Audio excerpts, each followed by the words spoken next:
I'm here to honor and celebrate my grandfather, who his name is John Landsberger Jr., and he was in the Army Air Corps, and he was a staff sergeant.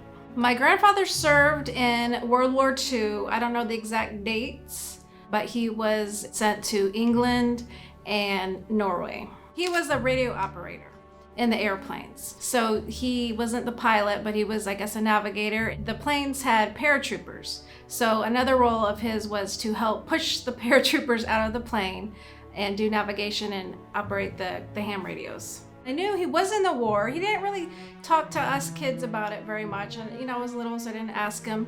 But I just heard some stories about him being in the Army, and I knew he's always been into radios. And so is my dad. They're both into the ham radio, so that's what led him to be the radio operator.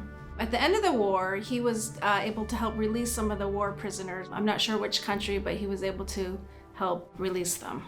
My favorite memory, he always wore a hat.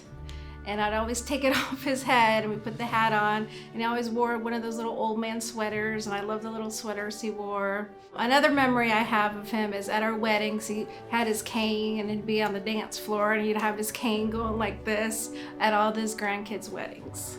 He was a great man and a great role model for my dad. He served his country. After the military, he spent 30 years in the post office. So he worked, he just was a good server of our country. He just was a special man. He was just a great grandfather. He had a lot of people that loved him.